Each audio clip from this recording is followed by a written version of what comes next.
이제 본격적인 출범을 앞둔 미국의 바이든 행정부, 특히 외교에 있어선 이 동맹의 가치를 가장 중요하게 내세웠던 만큼 트럼프 대통령 때와는 또 다른 시대가 열릴 것으로 예상되는데요.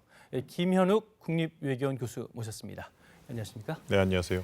이제 취임식 질문부터 좀 드려볼까요? 가장 주목받는 부분이 그 취임 연설에 어떤 내용을 담느냐 아니겠습니까? 그 미국 국내 현안이 많긴 하지만 그 외교 정책이나 또 한반도 문제 관련해서 어떤 메시지가 나올 가능성이 좀 있을까요? 예, 지금 바이든 정부가 최우선적으로 국내 이슈에 치중을 할 수밖에 없겠죠. 예. 아까 뉴스에서도 나왔듯이 지금 미국이 점점 분열되고 있는 상황이고, 또 코로나 대응 그리고 경제를 어떻게 회복을 하느냐, 또 이민 정책 이러한 국내 이슈들이 산적해 있기 때문에 아마도 그러한 국내 이슈를 특히 미국 국민들이 통합해야 된다. 아마 이러한 이슈들이 아마 취임사에 중점적으로 담길 것 같고요. 예. 그렇다고 해서 뭐 외교 정책이 담기지 않아야 된다는 건 아닙니다. 제가 보기에는 지금 미국의 글로벌 리더십을 회복해야 된다는 것, 그리고 그것을 위해서는 동맹을 강화해야 된다는 것, 뭐 이러한 것들 그리고 외교를 좀 더 강화를 하겠다, 외교에 중점을 두겠다 이런 부분들이 이제 담길 것으로 보이기 때문에 아마도 이러한 외교 문제를 좀 언급을 하면서 북한 이슈가 조금 다뤄지지도 않을까 하는 희망을 가져보는데 그래도 이제 주된 부분들은 주로 국내 이슈에 좀 집중이 되지 않을까 생각을 합니다. 예, 그렇군요. 그동안 한미 관계, 그 방위비 분담금 문제 등 여러 현안이 있지 않았습니까? 근데 어제 문 대통령 기자회견에서 바이든 정부와 코드와 잘 맞는다 이렇게 얘기도 하고 해서 이런 문제도 좀 수월하게 풀리지 않을까 하는 기대가 좀 있는 것 같습니다. 예, 뭐 바이든 행정부가 동맹을 회복하는 데 최우선적인 외교 어젠다로 두고 있기 때문에 아마 한미 동맹도 상당히 빨리 회복을 하려고 할 겁니다. 예. 아시겠지만 뭐 트럼프 정부 때 동맹을 돈을 갈취하는 그런 수단으로 사용을 했었고 그래서 이제 방위비 분담금 협상이 상당히 난항을 거듭을 했고 아직까지도 합의점이 이루어지지 못한 상황이기 때문에 아마 바이든 정부는 그때 한국 정부가 내세웠던 13% 인상안 정도로 수용을 해서 아마 단연 계약 정도로 빨리 이 문제를 풀고 이걸 바탕으로 해서 동맹을 좀 더 회복하고 강화하는 데 상당히 초점을 맞추지 않을까 생각을 합니다. 자, 한미 양국 모두에게 이 한미 동맹의 뭐 중요성은 두말 나위 없을 텐데요. 그럼 현 상황에서 두 나라가 우선적으로 해야 할 게 뭐라고 보십니까? 동맹도 시대와 상황이 많이 바뀌면서 한미동맹에 대해서 한국과 미국이 가지고 있는 인식이 좀 많이 달라졌다 이런 생각을 하는데요. 예. 최근 들어서 미국은 한미동맹이 중국 견제를 위해서 좀 더 역할을 하기를 바라고 있고 그리고 한반도 평화 프로세스 때문에 한국 입장에서는 더 이상 한미동맹의 위협이 북한이 아니지 않느냐 뭐 이런 입장을 가지고 있어요. 그래서 그동안 우리가 한미동맹에서 가지고 있던 양국이 가지고 있던 어떤 위협 인식이라든지 뭐 공동으로 가지고 있었던 전략 목적 이런 것들이 조금 변화되고 있는 상황이기 때문에 뭐 그동안 있었지만 최근에 중단된 한미 간의 외교 안보 외교 국방장관회의 2+2 회의라고 하죠. 뭐 이러한 고위급 회담을 좀 더 부활을 시켜서 동맹의 어떤 방향성이라든지 뭐 목적 이런 것을 좀 다시 한번 한미가 재정립하는 그러한 계기가 필요하다고 봅니다.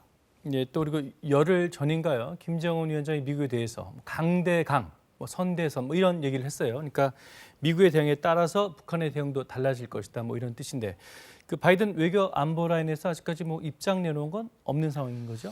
예, 지금 말씀하신 것처럼 8차 당대회에서 김정은 위원장이 북한의 어떤 전략 무기 개발 상황을 상당히 세세하게 밝혔고 예. 저는 이거는 이미 북한이 바이든 정부를 압박하기 시작을 했다고 보여집니다. 기싸움이 시작이 된 거죠. 기싸움이 시작됐다. 네. 예. 그러면 이제 아마 북한 입장에서는 바이든의 취임사라든지 아니면 취임 이후에 임기 초반에 대북 메시지가 어떤 것이 나올까를 상당히 눈여겨볼 걸로 보이는데 뭐 앤서니 블링컨 국무장관 내정자나 제이크 설리반 국가안보보좌관 내정자들이 계속 얘기하는 것이 이란 핵 합의를 적용을 하겠다 얘기를 합니다. 지금 화면에 나가는 저 내용인 거죠? 네, 그렇죠. 이란 협상과 똑같은 방향으로 나가야 된다. 네. 예. 뭐 대북 압박, 그러니까 제재를 기반으로 해서 협상을 하고 합의를 이뤘던 게 이란 핵 합의란 말이에요. 예. 근데 이제 좋은 점은 뭐냐면 단계적 그리고 스몰들이 가능하다는 점인데 이란 핵 합의를 보면은 상당히 세세한 실무 합의가 1년 반 동안 이루어져서 만들어졌고 또 이것을 검증하기 위한 그러한 검증 시스템이 상당히 세세하게 만들어졌다는 거예요. 그리고 또 하나 저희가 유념해야 될 부분은 이란의 농축 우라늄 프로그램 축소에 대해서 미국이 주어졌던 것이 제재 완화라는 거죠. 예. 지금 북한은 제재 완화 안 하겠다는 거 아닙니까? 대북 적대시 정책을 폐기하라는 입장이기 때문에 아마 이러한 부분들에 있어서는 북미 간의 실무 협상이 상당히 진안하게 진행되지 않을까 생각을 합니다. 만약에 미국이 이란식 해법으로 이 북핵 문제를 풀어나가려고 한다면 그럼 우리 정부는 북미 사회에서 어떤 역할을 해야 될까요? 아까 말씀드린 것처럼 이제 기싸움이 시작이 됐단 말이에요. 예. 북한 입장에서는 이란이 북한 문제를 좀 더 높은 순위에 올려주길 바라는 입장에서 계속 기싸움을 하고 압박을 할 것이고 이것이 여의치 않으면 저는 도발 가능성도 있다고 봅니다. 도발 가능성도 있다. 네. 그럼 이제 한국 정부는 일단 북한 쪽에는 도발하지 말라는 그러한 메시지를 전달을 해야 되고 미국 쪽에는 아마 뭔가 좀 북한 이슈를 뒤로 미루지 말고 북한에 대해서 선제적으로 좀 메시지를 전달을 해라. 좀 순위에서 좀 높여라. 아마 이러한 메시지를 전달을 해야 될 것 같습니다. 예. 또 미중 갈등도 우리한테는 큰 문제입니다. 미중 사이의 선택을 강요받을 것이다 이런 예상이 많은데 이런 순간이 언제쯤 찾아올까요? 또 우리는 어떻게 대처해야 됩니까? 좀 짧게 말씀 부탁드리겠습니다. 가장 중요한 건 군사적인 문제에 있어서 미국 편에 들면 중국이 또 한 번 경제적인 제재를 할 가능성이 있어요. 예. 그래서 이러한 선택의 순간을 만들지 않을 노력을 해야 되겠고 또 만약 경제 보복을 중국이 할 경우에 여기에 대해서 어떻게 대처를 할지 미국과 동맹국들 간에 뭔가 좀 대응 방안을 좀 공동적으로 마련을 하는 그러한 준비 태세가 필요하다고 봅니다. 예, 오늘 말씀 여기까지 듣겠습니다. 감사합니다. 네, 감사합니다.